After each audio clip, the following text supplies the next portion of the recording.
Être heureux. Être heureux, c'est quoi? Comment fait-on pour être heureux? Aujourd'hui, je vais te parler des 5 habitudes des gens heureux. Comment font ces gens pour être heureux quotidiennement? Avant de commencer, j'aimerais que tu fasses ta petite action. J'aimerais que tu aimes cette vidéo, que tu la partages, que tu la commentes. J'aimerais que tu t'abonnes à cette chaîne. Si ce n'est pas déjà fait, tu y trouveras des astuces pour mieux vivre de façon déterminée et bienveillante envers toi-même et envers les autres. Être heureux, c'est quoi? Ça veut dire quoi, être heureux? Eh bien, tout simplement, être heureux, c'est un état énergétique que nous nous créons. On a tous dans notre vie été, à un moment donné, heureux. C'est obligatoire. Toi, derrière cette caméra, si en ce moment, je l'espère pas, que tu es triste, rappelle-toi un moment de ta vie où tu as été heureux. Qu'est-ce qui a fait qu'à ce moment-là de ta vie, tu as été heureux? Eh bien, la différence qu'il y a entre les gens heureux et les gens malheureux, c'est qu'à un moment donné de leur vie, quand ils ont été heureux, les gens heureux ont su garder cet état énergétique élevé pour continuer à être heureux. Et ils ont gardé cet état énergétique élevé grâce à leurs habitudes, à leur quotidien. Ils font quotidiennement des choses, ils mettent des actions en place pour pouvoir être heureux. Alors quelles sont leurs actions, quelles sont ces habitudes? Eh bien, dans cette vidéo-là, je vais t'en donner 5, tout de suite. J'aimerais avant que tu me dises toi en commentaire si tu mets des actions en place, si tu as des habitudes pour être heureux quotidiennement. La première habitude, c'est qu'ils ont une mission de vie. Chaque personne sur cette terre est unique. On vit tous une vie différente, on vit tous des moments différents, on a tous un mode de fonctionnement différent. Et par rapport à ça, eh bien, on se crée des expériences que nous vivons différemment. Alors tout ce cocktail-là fait que nous avons tous quelque chose à apporter sur cette terre. Et les gens heureux, eux, en sont bien conscients. Il faut vraiment en prendre conscience que toi, comme moi, on a quelque chose à apporter sur cette terre. Alors tu vas me dire, oui, mais comment trouver sa mission de vie? Eh bien, c'est très simple. Il faut que tu écoutes les signes de la vie. Qu'est-ce qui te touche au plus profond de toi? Qu'est-ce que tu ressens quand tu regardes un film? À quel moment tu es touché? Peut-être que c'est une parole. À quel moment tu vas pleurer en regardant un film? Quand tu écoutes une chanson, quelles sont les paroles qui te touchent le plus? Il faut que tu arrives à détecter ce que tu ressens vraiment au fond de toi quand tu vis des émotions. Et qu'est-ce qui fait que tu vives ces émotions? Et enfin, tu as une question à te poser pour savoir si tu es actuellement sur ta mission de vie. C'est très simple. Si je te mets là, tout de suite, 1 million sur ton compte en banque, est-ce que tu ferais ce que tu fais actuellement? Si la réponse est oui, c'est que tu es sur ta mission de vie.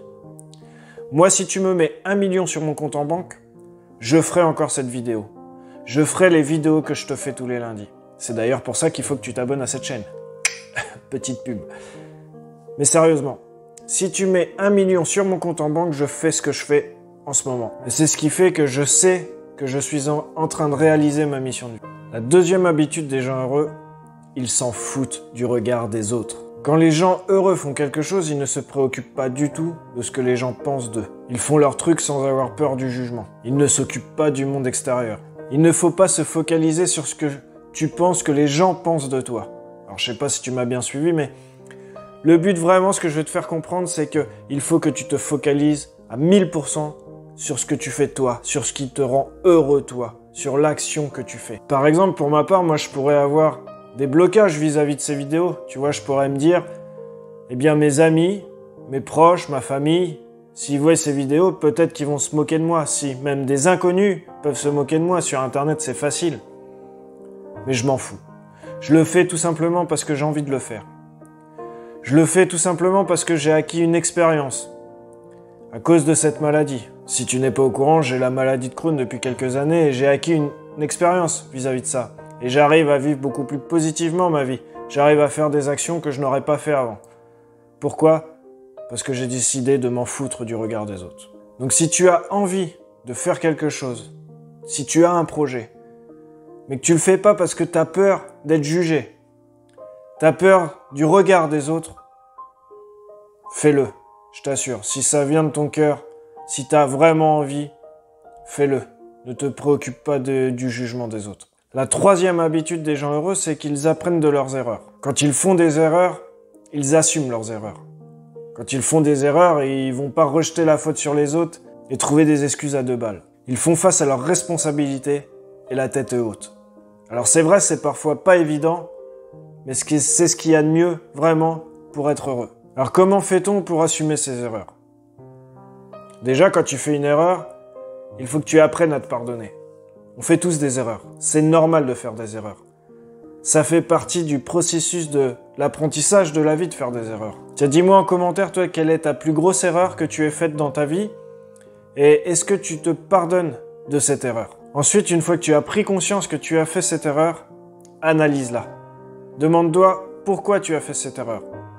Et puis recommence différemment pour ne plus la faire. Mais surtout, n'abandonne pas parce que tu as fait une erreur. Il ne faut pas abandonner. Il faut refaire différemment, mais refaire. C'est très important. Par exemple, pour arrêter de fumer. Tiens, d'ailleurs, je t'ai fait une vidéo, je te mets le lien là juste au-dessus. Je t'explique comment j'ai fait, quelle méthode j'ai fait pour réussir à arrêter de fumer. Alors, comme je te disais, pour arrêter de fumer, eh bien, si tu replonges, si tu reprends une cigarette, c'est une erreur, bien évidemment. Mais déjà, assume que tu as fait cette erreur et n'abandonne pas d'essayer d'arrêter de fumer parce que tu as rechuté. Non, dis-toi que, ok, t'as rechuté, c'est pas grave, ça fait partie du processus. Limite, c'est normal, même s'il faut éviter, c'est normal. Mais n'abandonne pas. Continue à essayer d'arrêter de fumer puisque au bout d'un moment, tu vas y arriver. 4e habitude, ils prennent du temps pour eux. Il est primordial de prendre du temps pour toi pour être pleinement heureux. C'est super important. Et il faut prendre du temps pour toi quotidiennement. Alors, ouais, c'est bon, je sais ce que tu vas me dire. Entre le travail, la maison, les enfants, j'ai pas de temps pour moi. Mais tu crois que les gens heureux, ils ont pas de travail? Tu crois que les gens heureux, ils ont pas de maison? Tu crois que les gens heureux, ils ont pas d'enfants? Bien sûr que si, mais ils trouvent du temps pour eux. Moi, personnellement, je trouve 30 minutes pour moi chaque jour. Je m'occupe de moi pendant 30 minutes. Lecture, méditation, séance de sport. Mais je m'occupe de moi. Du temps, on en trouve toujours. Par exemple, tu peux regarder la télé le soir 30 minutes de moins et ouvrir un livre au calme, juste pour toi. Ou alors, aller écouter de la musique, allongé, tranquillement, juste toi. Tu te retrouves avec toi. Tu peux te lever 30 minutes plus tôt pour faire du sport, pour faire des étirements. T'as pas besoin de 1 heure, juste 30 minutes. 30 minutes par jour. En prenant du temps pour toi, tu vas avoir une plus grande estime de toi. Tu vas gagner confiance en toi. C'est inévitable. La 5e habitude, et pas des moindres, ils aiment aider les autres. Tous les gens heureux que je côtoie, tous les gens heureux que je connais, j'ai remarqué une chose, un point commun, c'est qu'ils aident tous les autres. Alors je te préviens tout de suite, avant de réussir à aider les autres, il faut être bien avec soi-même. Sinon, tu ne seras pas efficace dans ton aide, mais au contraire. Et ça peut même être dangereux pour toi.